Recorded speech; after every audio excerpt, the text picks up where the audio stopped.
Rupeshwar new model high স্কুলের science teacher হচ্ছেন অমরবাবু। অমরনাথ পাল BSc honours, gold medal. খুব সিরিয়াস ধরনের শিক্ষক।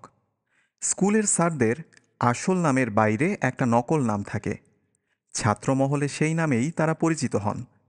অমরবাবু স্কুলে ঘড়ি স্যার নামে পরিচিত। তার বুক পকেটে একটা গোল ঘড়ি আছে। ক্লাসে ঢোকার আগে দরজার সামনে দাঁড়িয়ে ঘড়িতে সময় দেখে নেন। ক্লাস শেষের ঘন্টা পড়া মাত্র আবার ঘড়ি বের করে সময় দেখেন। তখন যদি তার ভুরু কুঁচকে যায়, তাহলে বুঝতে হবে ঘন্টা ঠিকমতো পড়েনি, 2-1 মিনিট এদিক ওদিক হয়েছে। তার ক্লাসে নিঃশ্বাস বন্ধ করে বসে থাকতে হবে। হাসা যাবে না, পেন্সিল দিয়ে পাশের ছেলের পিঠে খোঁচা দেওয়া চলবে না, খাতায় কাটাকুটি খেলা চলবে না। মনের ভুলেও যদি কেউ হেসে ফেলে, তিনি হতভম্ব চোখে তার দিকে খানিকক্ষণ তাকিয়ে থেকে বলবেন, সায়েন্স ছেলে খেলা নয়, হাসাহাসির কোনো ব্যাপার এর মধ্যে নেই। সায়েন্স পড়বার সময় তুমি হেসেছ, তার মানে তুমি বিজ্ঞানকে উপহাস করেছ, মহা অন্যায় করেছ। তার জন্য শাস্তি হবে। আজ ক্লাস শেষ হবার পর বাড়ি যাবে না। পাটিগণিতের 7 প্রশ্নমালার 17, 18, 19 এই 3টি অঙ্ক করে বাড়ি যাবে। Is it clear? অপরাধী শুকনো মুখে দাঁড়িয়ে থাকে। তার লাঞ্ছনা দেখে অন্য কেউ হয়তো ফিক করে হেসে ফেলল। অমর স্যার থমথমে গলায় বলবেন, ও কি, তুমি হাসছো কেন? হাস্যকর কিছু কি বলেছি? তুমি উঠে দাঁড়াও। অকারণে হাসার জন্য শাস্তি হিসেবে 5 মিনিট দাঁড়িয়ে থাকবে। অমরবাবু পকেট থেকে ঘড়ি বের করবেন। 5 মিনিট তিনি এক দৃষ্টিতে ঘড়ির দিকে তাকিয়ে রইবেন। ছাত্ররা মূর্তির মতো বসে থাকবে। অমরবাবুর বয়স 50। স্ত্রী, 2 ছেলে এবং 2 মেয়ে। এই নিয়ে তার সংসার। 2টি ছেলেই বড় হয়েছে। রূপেশ্বর বাজারে একজনের কাপড়ের ব্যবসা, অন্যজনের ফার্মেসি আছে। ভালো টাকা রোজগার করে। একটি মেয়ের বিয়ে হয়ে গেছে, অন্য মেয়েটির বিয়ের কথা হচ্ছে। এদের কারো সঙ্গেই তার বনে না। স্ত্রী এবং পুত্রকন্যাদের তিনি সহ্য করতে পারেন না। অনেক দিন হলো বাড়িতেও থাকেন না। স্কুলের দোতলায় একটা খালি ঘরে বাস করেন। সেখানে বিছানা বালিশ আছে, একটা স্টোভ আছে। গভীর রাতে স্টোভে চা বানিয়ে খান। রূপেশ্বর স্কুলের হেড স্যার তাকে বলেছিলেন, আপনার ঘর সংসার থাকতে আপনি স্কুলে থাকেন, এটা কেমন কথা? অমরবাবু গম্ভীর গলায় বললেন, রাত জেগে পড়াশোনা করি, একা থাকতেই ভালো লাগে। তাছাড়া ওদের সঙ্গে আমার বনে না।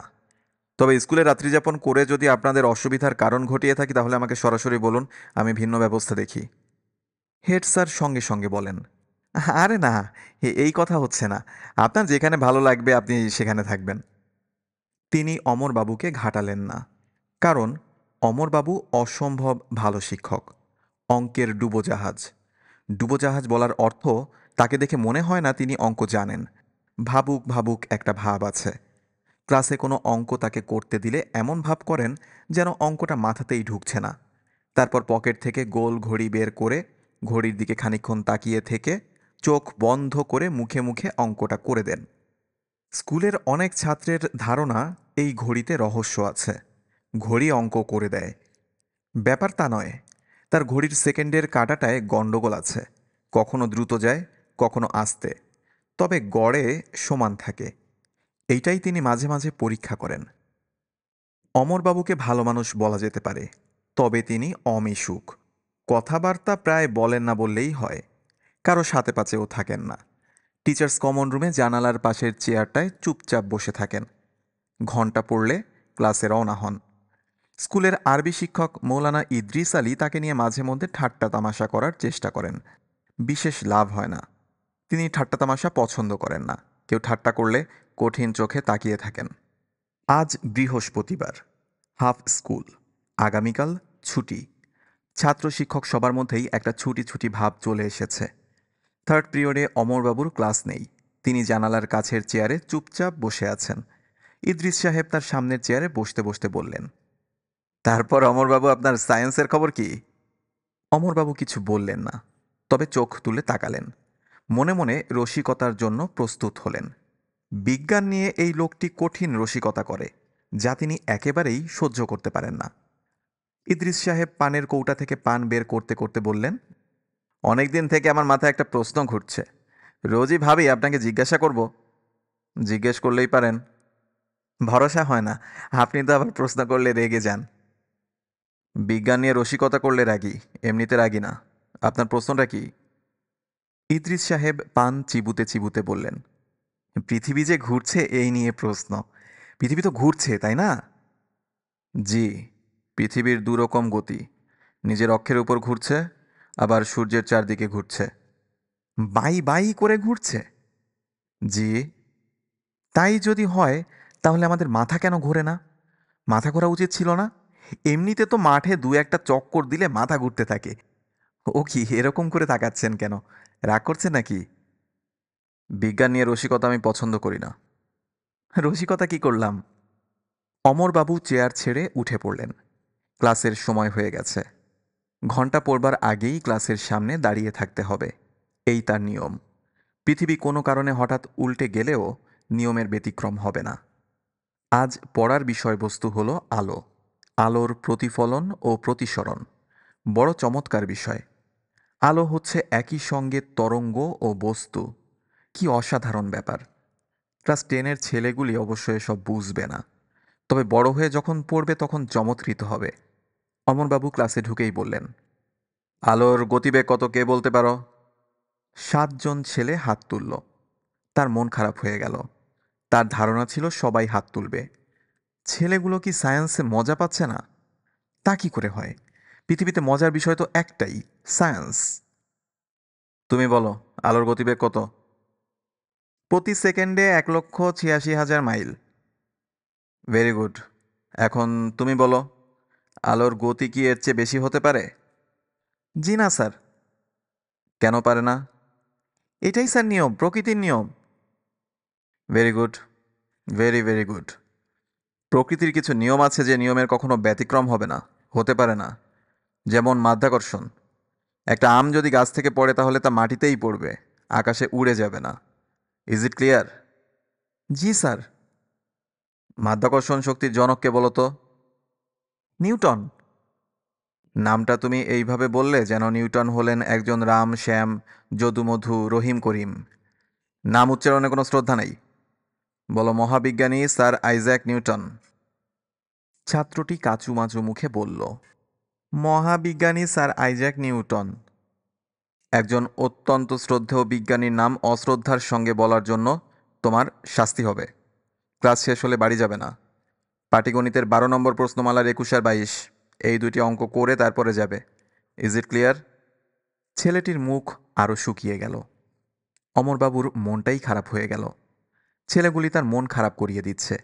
বিজ্ঞান অবহেলা করছে, অশ্রদ্ধার সঙ্গে পড়ছে। খুবই দুঃখের কথা। সন্ধ্যার পর তিনি স্কুল লাইব্রেরিতে খানিকক্ষণ পড়াশোনা করলেন। বিজ্ঞানী নিউটনের জীবন কথা। মনের অশান্ত ভাব একটু কমল। তিনি স্কুলের দোতলায় নিজের ঘরে ফিরে এলেন।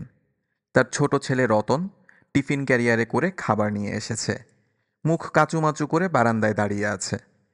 সে তার বাবাকে স্কুলের ছাত্রদের চেয়েও বেশি ভয় করে। রতন, কিছু বলবি?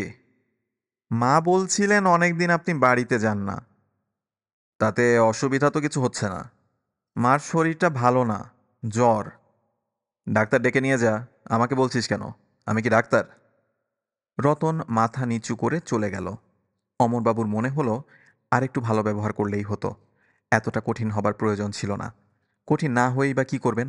গাধা ছেলে, ম্যাট্রিকটা 3বারেও পাশ করতে পারেনি। জগতের আনন্দময় বৈজ্ঞানিক সূত্রগুলো কিছুই জানল না। আলো কি সেই সম্পর্কে কোনো ধারণাই নেই। আলো কি জিজ্ঞেস করলে নির্ঘাত বলবে এক ধরনের তরকারি, ভর্তা করেও খাওয়া যায়। ছি ছি। ঘড়ি ধরে ঠিক 9টায় তিনি রাতের খাবার শেষ করলেন। খাওয়া শেষ করতেই ঝেঁপে বৃষ্টি নামল। খোলা জানালা দিয়ে হু হু করে হাওয়া আসতে লাগলো। মেঘ ডাকতে লাগলো। অমরবাবু দরজা জানালা বন্ধ করে বিছানায় এসে বসলেন। তার ঘুমোতে যাবার সময় বাধা আছে রাত 10টা 20। এখনো অনেক বাকি আছে। এই সময়টা তিনি চুপচাপ বসে নানা বিষয় ভাবেন। ভাবতে ভালো লাগে। আগে পড়াশোনা করতেন, এখন চোখের কারণে হারিকেনের আলোয় বেশিক্ষণ পড়তে পারেন না। মাথার যন্ত্রণা হয়। ঢাকায় গিয়ে ভালো ডাক্তার দিয়ে চোখ দেখানো দরকার। তিনি বিছানায় পা তুলে উঠে বসলেন। শীত শীত লাগছিল। গায়ে একটা চাদর জড়াবেন কিনা যখন ভাবছেন তখন হঠাৎ শরীরটা ঝিমঝিম করে উঠল। তিনি খানিকটা নড়ে উঠলেন। আর তখন অস্বাভাবিক একটা ব্যাপার হলো। তিনি লক্ষ্য করলেন বিছানা ছেড়ে তিনি উপরে উঠে যাচ্ছেন। প্রায় হাত তিনেক উঠে গেলেন এবং সেখানেই স্থির হয়ে গেলেন। চোখের ভুল? অবশ্যই চোখের ভুল। মহাবিজ্ঞানী নিউটনের সূত্র অনুযায়ী এটা হতে পারে না, হতে পারে না, হতে পারে না, নিতান্তই অসম্ভব। সূর্য পশ্চিম দিকে ওঠা যেমন অসম্ভব, এটাও তেমনই অসম্ভব। এ হতেই পারে না। কিন্তু হয়েছে। তিনি খাট থেকে 3 হাত উপরে স্থির হয়ে আছেন। ঘরের সব কিছু আগের মতো আছে, শুধু তিনি শূন্যে ভাসছেন। অমরবাবু চোখ বন্ধ করে মনে মনে বললেন, হে ঈশ্বর, দয়া করো, দয়া করো। শরীরে কেমন যেন অনুভূতি হলো। হয়তো এবার নিচে নেমেছেন। তিনি চোখ খুললেন। না, আগের জায়গাতেই আছেন। এটা কি করে হয়? প্রচণ্ড শব্দে বিদ্যুৎ চমকালো, আর তার সঙ্গে সঙ্গেই তিনি ধপ করে নিচে পড়লেন। খানিকটা ব্যথাও পেলেন। তিনি সঙ্গে সঙ্গে বিছানায় শুয়ে পড়লেন। চাদর দিয়ে সারা শরীর ঢেকে দিলেন। কি ঘটেছে তা নিয়ে তিনি আর ভাবতে চান না। ঘুমুতে চান, নিশ্চিন্ত ঘুম। ঘুম ভেঙে যাবার পর হয়তো সব স্বাভাবিক হয়ে যাবে। রাতে তার ভালো ঘুম হলো। শেষ রাতের দিকে তিনি একবার জেগে উঠে বাথরুমে যান। আজ তাও গেলেন না। এক ঘুমে রাত পার করে দিলেন। যখন ঘুম ভাঙল তখন চারদিক দিনের কড়া আলো, রোদ উঠে গেছে। তার দীর্ঘ জীবনে এই প্রথম সূর্য ওঠার পর ঘুম ভাঙল। রাতে কি ঘটেছিল তা মনে করে গায়ে কাঁটা দিয়ে উঠল। দুঃস্বপ্ন, নিশ্চয়ই দুঃস্বপ্ন। বদহজম হয়েছিল, বদহজমের কারণে দুঃস্বপ্ন দেখেছেন। বসে বসেই ঘুমিয়ে পড়েছিলেন, এরকম হয়। মানুষ খুব ক্লান্ত থাকলে বসে বসে ঘুমিয়ে পড়তে পারে। ঘুমের মধ্যেই স্বপ্ন দেখেছেন। দীর্ঘ স্বপ্নের স্থায়িত্বকাল হয় খুব কম। হয়তো 1 সেকেন্ডের একটা স্বপ্ন দেখেছেন। এই হবে, এছাড়া আর কি। স্বপ্ন, অবশ্যই স্বপ্ন। অমরবাবুর মন একটু হালকা হলো। পরের দিনের কথা। প্রথম পিরিয়ডে অমরবাবুর ক্লাস নেই। টিচার্স কমন রুমে চুপচাপ বসে আছেন। ইদ্রিস সাহেব যথারীতি তার পাশে এসে বসলেন। পানের কৌটা বের করতে করতে বললেন, অমরবাবুর কি শরীর খারাপ নাকি? জি না। দেখে কেমন যেন লাগছে, মনে হচ্ছে অসুস্থ। গায়ে কি জ্বর আছে? জি না। রাতে ভালো ঘুম হয়েছিল? হ্যাঁ, তবে দুঃস্বপ্ন দেখেছি। কি দুঃস্বপ্ন দেখছেন? অমরবাবু ইতস্তত করে বললেন, দেখলাম শূন্যে ভাসছি। আরে ভাই, এটা কি দুঃস্বপ্ন? শূন্যে ভাসা, আকাশে উড়ে যাওয়া, এইসব স্বপ্ন তো আমি রোজই দেখি। মাঝে মাঝে স্বপ্ন দেখি অনেক উঁচু থেকে ধূপ করে মাটিতে পড়ে গেছি। খুব টেনশনের স্বপ্ন। অমরবাবু নিচু গলায় বললেন, ঠিক স্বপ্ন না, মনে হয় জাগ্রত অবস্থায় দেখেছি। কি বললেন? জাগ্রত অবস্থায়? জেগে জেগে দেখলেন আপনি শূন্যে ভাসছেন? জি। জাগ্রত অবস্থায় দেখলেন শূন্যে ভাসছেন? অমরবাবু জবাব দিলেন না। মাথা নিচু করে চুপচাপ বসে রইলেন। ইদ্রিস সাহেব বললেন, এই রাত দিন সায়েন্স ফায়েন্স করে আপনার মাথা ইয়ে হয়ে গেছে। বিশ্রাম দরকার। আপনি এক কাজ করুন, ছুটি নিয়ে বাড়ি চলে যান। আজ ক্লাস নেওয়ার দরকার নেই। আমি হেড স্যারকে বলে আসি। না না, আমার শরীর ঠিকই আছে। অমরবাবু যথারীতি ক্লাসে গেলেন। তার পড়াবার কথা আলোর ধর্ম। তিনি শুরু করলেন মাধ্যাকর্ষণ। দুটি বস্তু আছে, একটির ভর m1, অন্যটির ভর m2। তাদের মধ্যে দূরত্ব হচ্ছে r। তাহলে মাধ্যাকর্ষণ বলের পরিমাণ হবে g into m1 into m2 divided by r square. এটি একটি বৈজ্ঞানিক সত্য, স্যার আইজ্যাক নিউটনের বিখ্যাত সূত্র। এর কোনো নড়চড় হবে না, হতে পারে না। বাবারা, বুঝতে পারছো? ছেলেরা মুখ চাওয়াচাই করতে লাগলো। আজ পড়াবার কথা আলোর ধর্ম, প্রতিফলন, প্রতিসরণ। স্যার মাধ্যাকর্ষণ পড়াচ্ছেন কেন? বাবারা, কি বলছি বুঝতে পারছো? ছাত্ররা জবাব দিল না। যদি কেউ বুঝতে না পারো হাত তোলো। কেউ হাত তুলল না। এক সময় ঘন্টা পড়ে গেল। কোনো দিনও যা হয় না তাই হলো।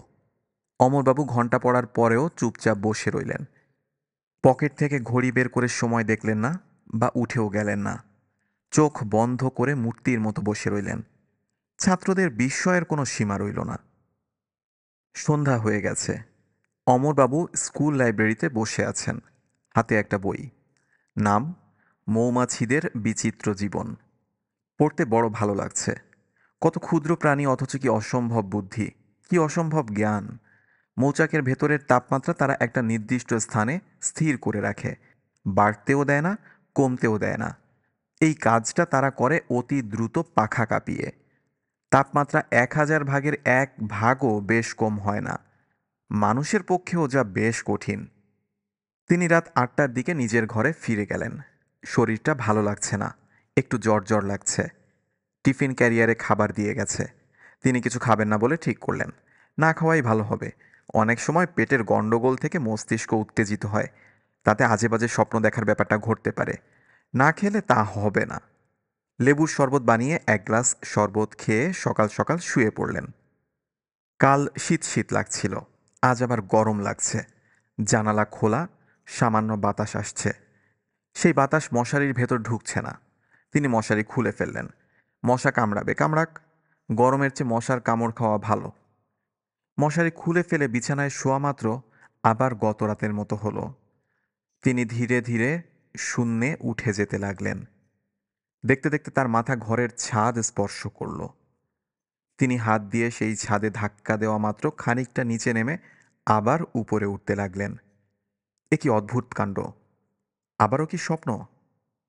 না, স্বপ্ন না তো। আজকেরটা স্বপ্ন না। মাধ্যাকর্ষণ শক্তি তার উপর কাজ করছে না। পৃথিবীর ভর যদি হয় m1, তিনি যদি হন m2 এবং তার ভর m2 যদি হয় 0, তাহলে মাধ্যাকর্ষণ বল হবে 0। তার ভর কি এখন 0? তিনি পাশ ফিরলেন। শরীরটা চমৎকারভাবে ঘুরে গেল। সাঁতার কাটার মতো করলেন। তেমন লাভ হলো না। যেখানে ছিলেন সেখানেই রইলেন। এটাই স্বাভাবিক। বাতাস অতি হালকা। হালকা বাতাসে সাঁতার কাটা যাবে না। ব্যাখ্যা কি? এর ব্যাখ্যা কি? একটা মানুষের ভর হঠাৎ শূন্য হয়ে যেতে পারে না। নিচে নামার উপায় কি? মনে মনে আমি যদি চিন্তা করি নিচে নামবো, তাহলে কি নিচে নামতে পারবো? তিনি মনে মনে চিন্তা করলেন, নেমে যাচ্ছি, দ্রুত নেমে যাচ্ছি। কিন্তু কোনো লাভ হলো না। যেখানে ছিলেন সেখানেই রইলেন। আচ্ছা, তিনি যদি থুতু ফেলেন তাহলে থুতুটার কি হবে? মাটিতে পড়ে যাবে না শূন্যে ঝুলে থাকবে? তিনি থুতু ফেললেন। খুব স্বাভাবিকভাবে থুতু মাটিতে পড়ে গেল। গায়ের পাঞ্জাবিটা খুলে ছেড়ে দিলে সেটিও কি শূন্যে ভাসতে থাকবে, নাকি নিচে পড়ে যাবে? অতি সহজেই এই পরীক্ষা করা যায়। তিনি গায়ের পাঞ্জাবি খুলে ফেললেন। ছেড়ে দিতেই দ্রুত তা নিচে নেমে গেল। তার মানে এই অদ্ভুত ব্যাপারটির সঙ্গে শুধুমাত্র তিনিই জড়িত। তার গায়ের পোশাকের সঙ্গে এর কোনো যোগাযোগ নেই। তিনি চোখ বন্ধ করে চিন্তা করছেন, মাধ্যাকর্ষণ বল যদি হয় F, তাহলে F = m1 × m2 divided by r²। m1 পৃথিবীর ভর, m2 তার নিজের ভর, আর হচ্ছে তার সঙ্গে পৃথিবীর দূরত্ব। m2 যদি 0 হয়, F হবে 0। কিংবা আর যদি হয় অসীম, তাহলেও F হবে 0। কোনো বিচিত্র কারণে কি তার সঙ্গে পৃথিবীর দূরত্ব অসীম হয়ে যাচ্ছে? ভাবতে ভাবতে অমরবাবুর ঘুম পেয়ে গেল। এক সময় মাটি থেকে 6 ফুট উঁচুতে সত্যি সত্যি ঘুমিয়ে পড়লেন। গভীর ঘুম। তার নাকও ডাকতে লাগলো। ঘুমের মধ্যেই তিনি পাশ ফিরে শুলেন। কোনো রকম অসুবিধা হলো না। ঘুম ভাঙল ভোরবেলা। অনেক বেলা হয়েছে। ঘরে রোদ ঢুকেছে। তিনি পড়ে আছেন মেঝেতে। কখন মাটিতে নেমে এসেছেন তিনি জানেন না। গায়ে কোনো ব্যথা বোধ নেই, কাজেই ধপ করে পড়েননি, আস্তে আস্তে নেমে এসেছেন। অমরবাবু স্বাভাবিক মানুষের মতো হাত মুখ ধুলেন। মুড়ি গুড় দিয়ে সকালের নাস্তা সারলেন। পুকুর থেকে গোসল শেষ করে যথাসময়ে স্কুলে গেলেন। আজ প্রথম পিরিয়ডেই তার ক্লাস। তিনি ক্লাস না নিয়ে নিজের চেয়ারে মাথা নিচু করে চুপচাপ বসে রইলেন। মনে হলো ঘুমোচ্ছেন। আসলে ঘুমোচ্ছিলেন না। ভাবার চেষ্টা করেছিলেন, তার জীবনে এসব কি ঘটছে? ব্যাপারটা শুধু রাতেই ঘটছে, দিনে ঘটছে না। আচ্ছা, তিনি যদি তার নিজের ঘরে না ঘুমিয়ে অন্য কোথাও থাকেন, তাহলেও কি এই ব্যাপার ঘটবে? রাতে খোলা মাঠে যদি ঘুমিয়ে থাকেন, তাহলে কি ভাসতে ভাসতে মহাশূন্যে চলে যাবেন? মঙ্গল গ্রহের কাছাকাছি বা সূর্যের কাছাকাছি? কিংবা আরও দূরে, অ্যান্ড্রোমিডা নক্ষত্রপুঞ্জে সুদূর কোনো ছায়াপথে? এই সময়ে হঠাৎ একজন বলে উঠল, স্যার! অমরবাবু চমকে তাকালেন। দপ্তরি কালীপদ দাঁড়িয়ে আছে। হেড স্যার আপনারে বুলায়। হেড স্যার তাকে কেন ডেকে পাঠালেন তিনি ঠিক বুঝতে পারছেন না। ইদ্রিস সাহেব কি হেড স্যারকে কিছু বলেছেন? বলতেও পারেন, পেট পাতলা মানুষ, বলাটাই স্বাভাবিক। আচ্ছা, ব্যাপারটা কি তিনি নিজে গুছিয়ে হেড স্যারকে বলবেন? বলা যেতে পারে, মানুষ ভালো, শুরুতেই অবিশ্বাসের হাসি হাসবেন না। হেড স্যার বললেন, কেমন আছেন অমরবাবু? জি, ভালো। দেখে তো ভালো মনে হচ্ছে না। বসুন, চা খাবেন? চা তো স্যার আমি খাই না। এক আধবার খেলে কিছু হয় না, খান। কালীপদকে চা দিতে বলেছি। কালীপদ চা দিয়ে থার্ড পিরিয়ডের ঘন্টা দিতে গেল।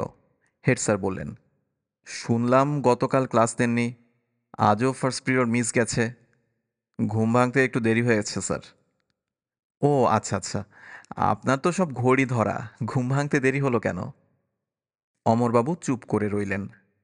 পারিবারিক কোনো সমস্যা যাচ্ছে নাকি? জি না। আপনার মেয়ে গতকাল আমার কাছে এসেছিল, খুব কান্নাকাটি করলো। আপনি বাড়িতে থাকেন না এই নিয়ে বেচারির মনে খুব দুঃখ। দুঃখ হওয়াটাই স্বাভাবিক। আমি একা থাকতেই পছন্দ করি। নিজের পছন্দকে সবসময় খুব বেশি গুরুত্ব দিতে নেই, অন্যদের কথাও ভাবতে হয়, আমরা সামাজিক জীব। স্যার উঠি? বসুন না, খানিকক্ষণ গল্প করি। অমরবাবু, আমি বলি কি, যদি অসুবিধা না থাকে তাহলে আপনার সমস্যাটা আমাকে বলুন। ইদ্রিস সাহেব স্বপ্নের কথা কী সব বলছিলেন? অমরবাবু ইতস্তত করে বললেন, বিজ্ঞানের সূত্র মিলছে না স্যার। হেডমাস্টার সাহেব বিস্মিত হয়ে বললেন, কোন সূত্র মিলছে না? স্যার আইজ্যাক নিউটনের সূত্র, মাধ্যাকর্ষণ সূত্র। আপনার ধারণার সূত্রটা ভুল? অমরবাবু জবাব দিলেন না।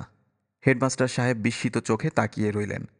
একসময় বললেন, আচ্ছা আপনি বরং বাড়িতে চলে যান, আপনাকে 10 দিনের ছুটি দিয়ে দিলাম। বিশ্রাম করুন, বিশ্রাম দরকার। অতিরিক্ত পরিশ্রমে মাঝে মাঝে মানুষের মাথা এলোমেলো হয়ে যায়।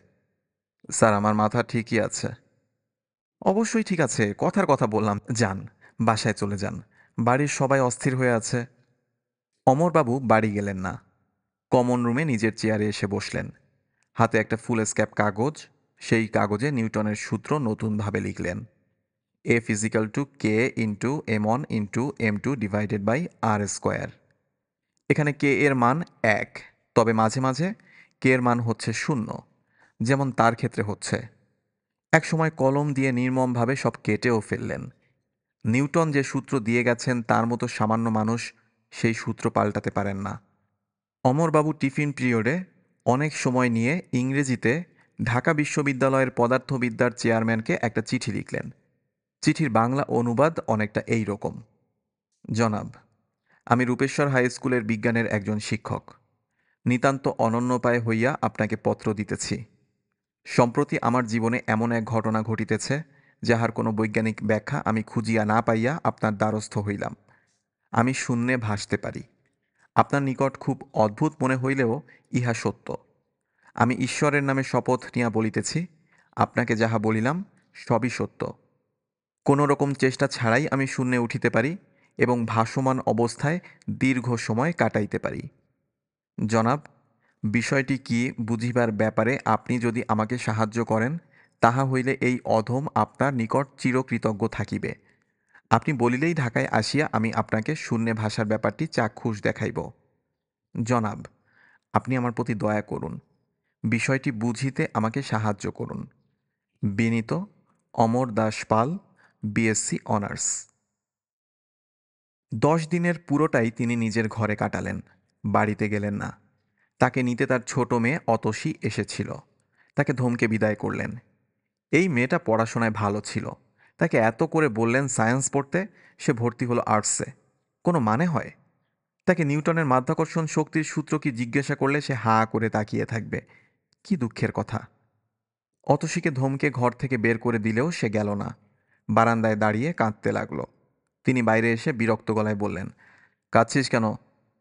সে ফুপাতে ফুপাতে বলল, তোমার শরীর খারাপ বাবা, তুমি বাড়িতে চলো। শরীর খারাপ তোকে কে বলল?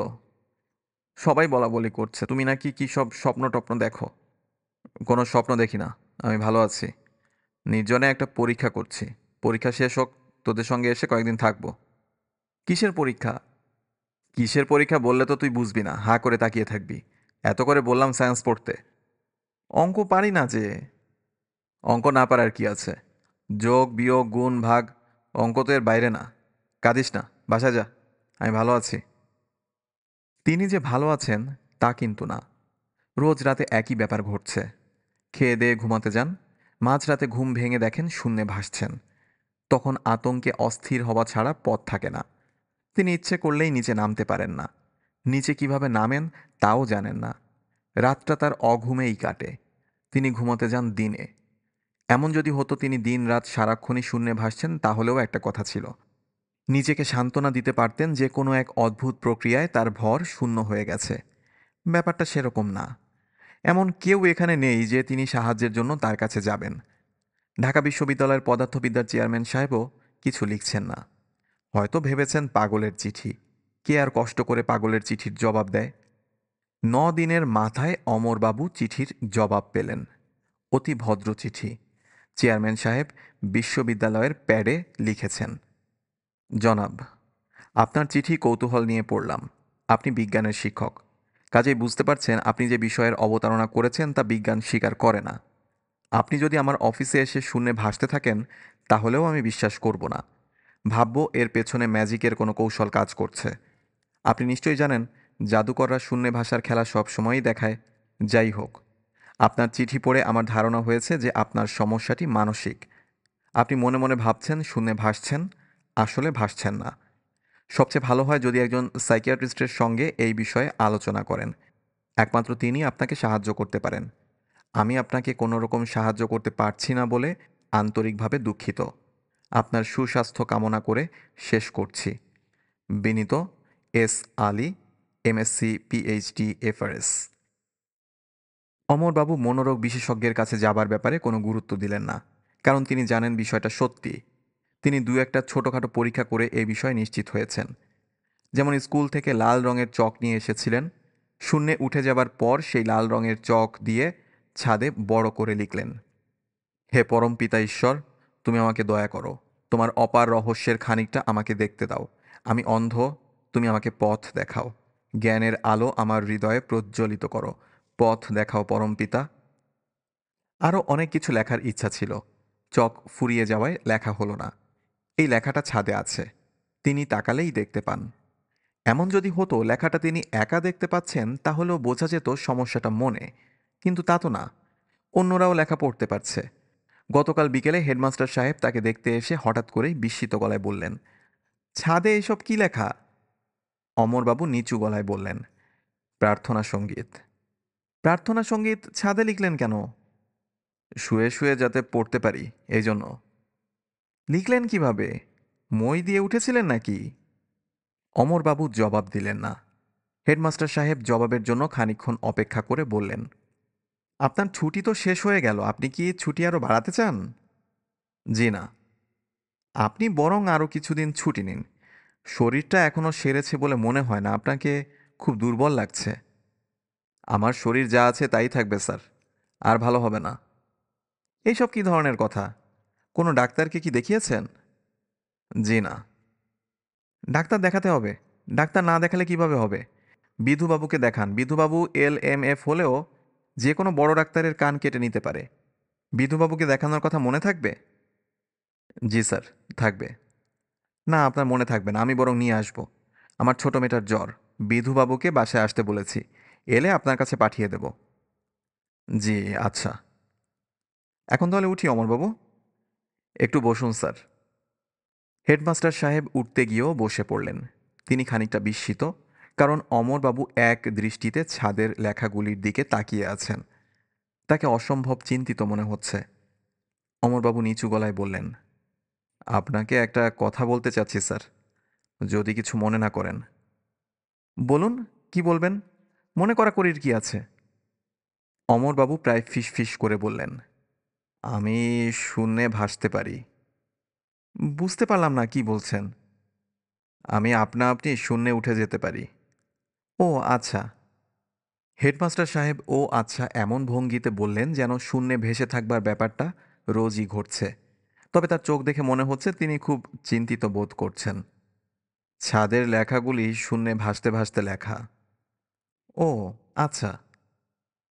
আপনার কি আমার কথা বিশ্বাস হচ্ছে না? হেডমাস্টার সাহেব জবাব দিলেন না।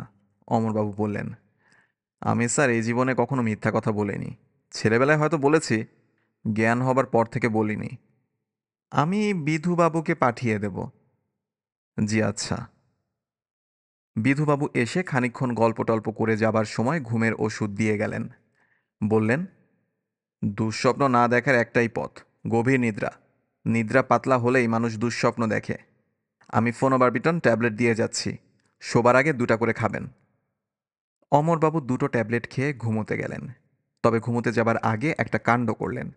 কালীপদকে বললেন, লম্বা একগাছি দড়ি নিয়ে তাকে খুব ভালো করে চৌকির সঙ্গে বেঁধে রাখতে। কালীপদ হতভম্ব হয়ে তাকিয়ে রইল। অমরবাবু বিরক্ত মুখে বললেন, আমার মাথা খারাপ হয়নি, মাথা ঠিক আছে।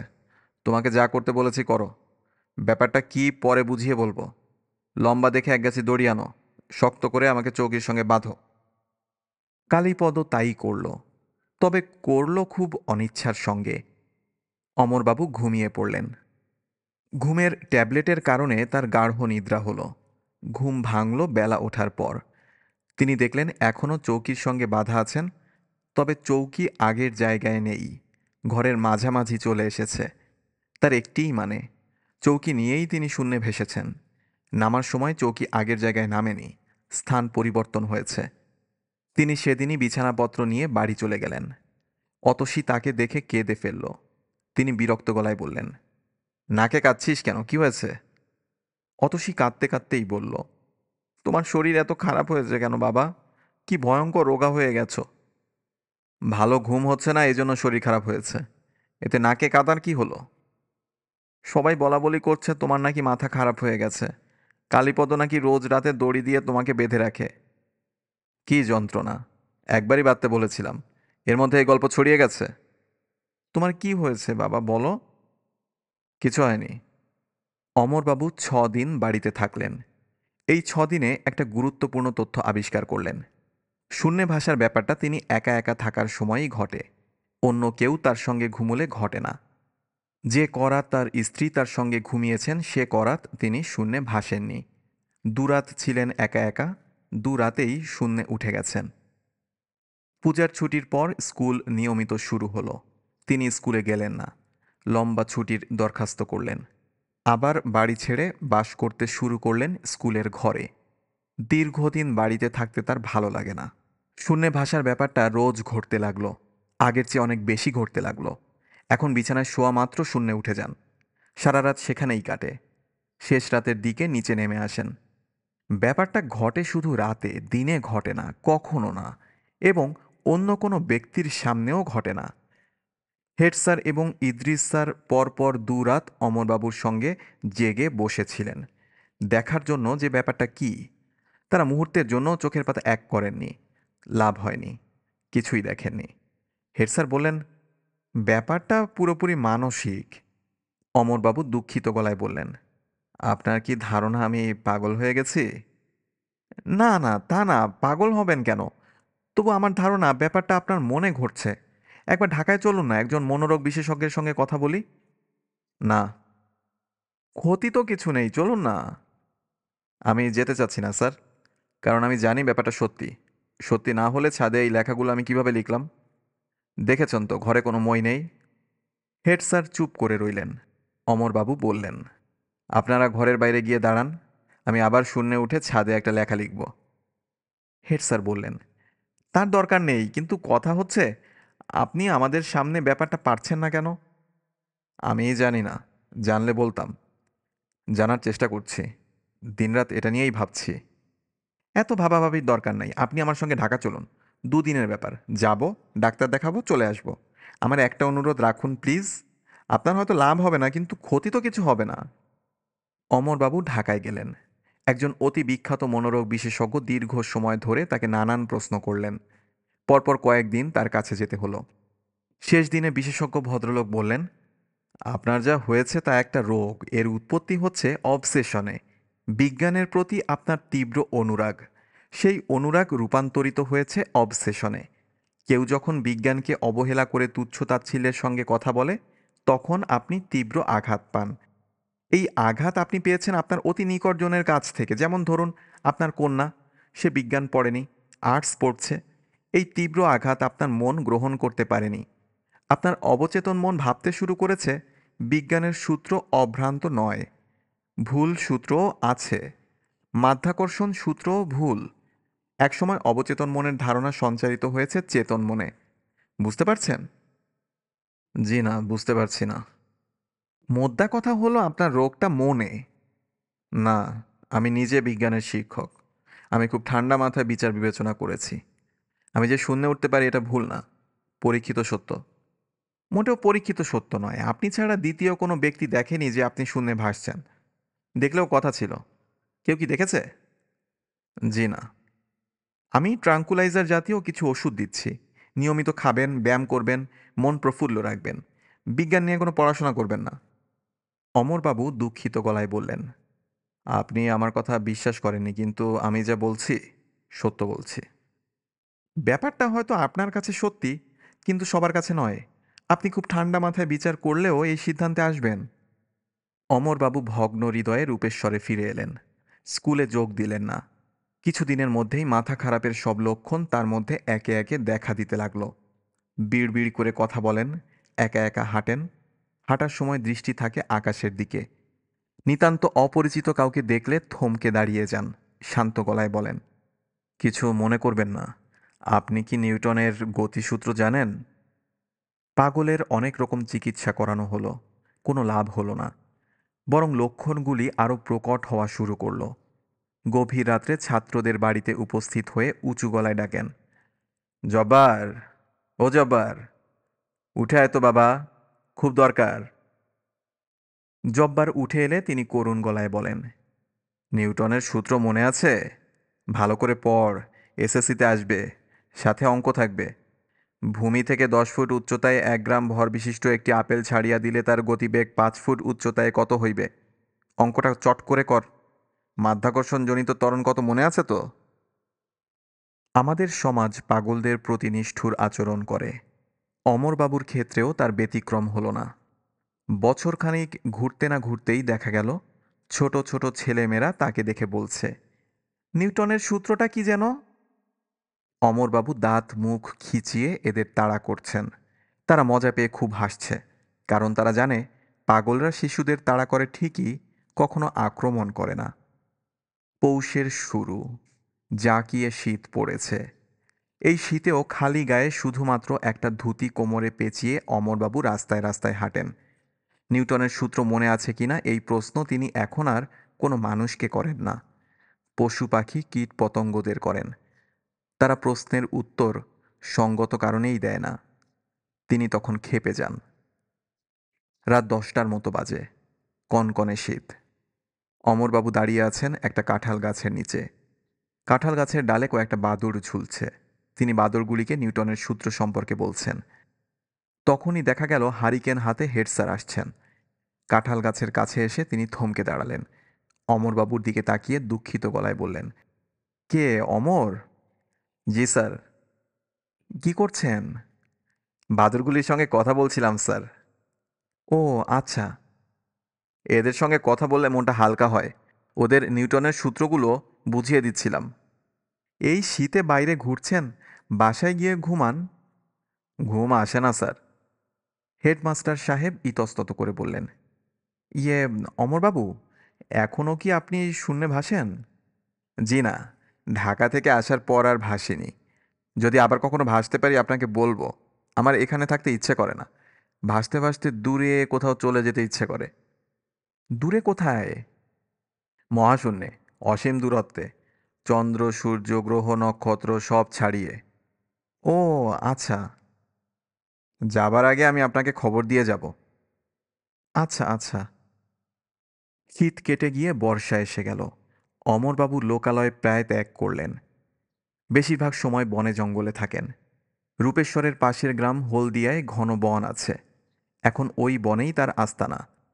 তার মেয়ে অতসী প্রায়ই তাকে খুঁজতে আসে, পায় না। মেয়েটা বনে বনে ঘোরে এবং কাঁদে। তিনি 4-5 দিন পর পর একবার বের হয়ে আসেন।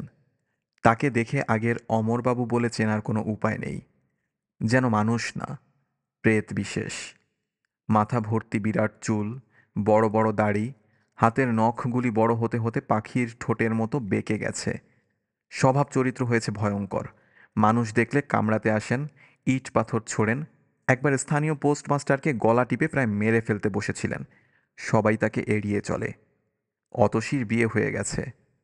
সেও এখন আর বাবার খোঁজে আসে না। দেখতে দেখতে 1 বছর পার হয়ে গেল। কার্তিক মাস। অল্প অল্প শীত পড়ছে। 11টার মতো বাজে। হেড স্যার খাওয়া দাওয়া করে শুয়ে পড়েছেন। হঠাৎ শুনলেন উঠান থেকে অমরবাবু ডাকছেন, স্যার, স্যার, স্যার জেগে আছেন? কে? স্যার, আমি অমর, একটু বাইরে আসবেন? হেড স্যার অবাক হয়ে বিছানায় উঠে বসলেন। তার স্ত্রী বললেন, খবরদার, তুমি বেরোতে পারবে না। পাগল মানুষ কি নাকি করে বসে, ঘুমাও।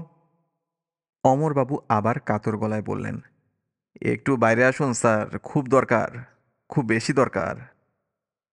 হেড স্যার ভয়ে ভয়ে বাইরে এলেন। বিস্মিত হয়ে দেখলেন তার বাড়ির সামনের আম গাছের সমান উচ্চতায় অমরবাবু ভাসছেন। অবিশ্বাস্য, অকল্পনীয় দৃশ্য। একটা মানুষ অবলীলায় শূন্যে ভাসছে। তার জন্য পাখিদের মতো তাকে ডানা ঝাপটাতে হচ্ছে না। স্যার দেখুন, আমি ভাসছি। হেড স্যার জবাব দিতে পারছেন না। প্রথম কয়েক মুহূর্ত মনে হচ্ছিল চোখের ভুল। এখন তা মনে হচ্ছে না। ফকফকা চাঁদের আলো, দিনের আলোর মতো সব দেখা যাচ্ছে। তিনি পরিষ্কার দেখছেন অমরবাবু শূন্যে ভাসছেন। এই তো, ভাসতে ভাসতে খানিকটা এগিয়ে এলেন। সাঁতার কাটার মতো অবস্থায় মানুষটা শুয়ে আছে। কি আশ্চর্য! স্যার দেখতে পাচ্ছেন? হ্যাঁ। আজ হঠাৎ করে শূন্যে উঠে গেলাম। বন থেকে বের হয়ে রূপেশ্বরের দিকে আসছি। হঠাৎ শরীরটা হালকা হয়ে গেল। দেখতে দেখতে 10-12 ফুট উঠে গেলাম। প্রথমেই ভাবলাম আপনাকে দেখিয়ে আসি। ভাসতে ভাসতে আসলাম। আর কেউ দেখেনি? না, কয়েকটা কুকুর দেখেছে। ওরা ভয় পেয়ে খুব চিৎকার করছিল। এরকম দেখে তো অভ্যাস নেই। আপনার কি বিশ্বাস হচ্ছে স্যার? হ্যাঁ, হচ্ছে। আমি ঠিক করেছি ভাসতে ভাসতে মহাশূন্যে মিলিয়ে যাব। ও আচ্ছা। আমার মাথাটা বোধহয় খারাপ হয়ে গিয়েছিল। সারাক্ষণ ব্যথা করত। এখন ব্যথাও নেই। আগে কাউকে চিনতে পারতাম না, এখন পারছি। শুনে ভালো লাগছে অমরবাবু। অন্য একটা কারণেও মনে খুব শান্তি পাচ্ছি। কারণটা বলি। মহাশূন্যে ভাষার রহস্যটাও ধরতে পেরেছি। হেডমাস্টার সাহেব আগ্রহের সঙ্গে বললেন, রহস্যটা কি? রহস্যটা খুব সাধারণ। এতদিন কেন ধরতে পারিনি কে জানে। তবে স্যার, আপনাকে রহস্যটা বলবো না। বললে আপনি শিখে যাবেন। তখন দেখা যাবে সবাই শূন্যে ভাসছে। এটা ঠিক না। প্রকৃতি তা চায় না। স্যার, যাই। অমরবাবু উপরে উঠতে লাগলেন। অনেক অনেক উঁচুতে। এক সময় তাকে কালো বিন্দুর মতো দেখাতে লাগলো। হেড স্যারের স্ত্রী হারিকেন হাতে বারান্দায় এসে ভীত গলায় বললেন, কি ব্যাপার? পাগলটা কোথায়? চলে গেছে। তুমি বাইরে কেন? ভেতরে এসে ঘুমাও। তিনি ঘরে এসে শুয়ে পড়লেন। অমরবাবুকে এরপর আর কেউ এই অঞ্চলে দেখেনি। হেড স্যার সেই রাতের কথা কাউকেই বলেনি। কেউ তার কথা বিশ্বাস করবে না। সবাই পাগল ভাববে। আর একবার পাগল ভাবতে শুরু করলে শেষ পর্যন্ত পাগল হতেই হয়। এটা তো তিনি নিজের চোখেই দেখেছেন। সুপ্রিয় শ্রোতা, গল্পটি ভালো লাগলে লাইক বা কমেন্টের মাধ্যমে জানাবেন এবং পরবর্তী গল্পগুলো শোনার জন্য চ্যানেলে সাবস্ক্রাইব করবেন। ধন্যবাদ।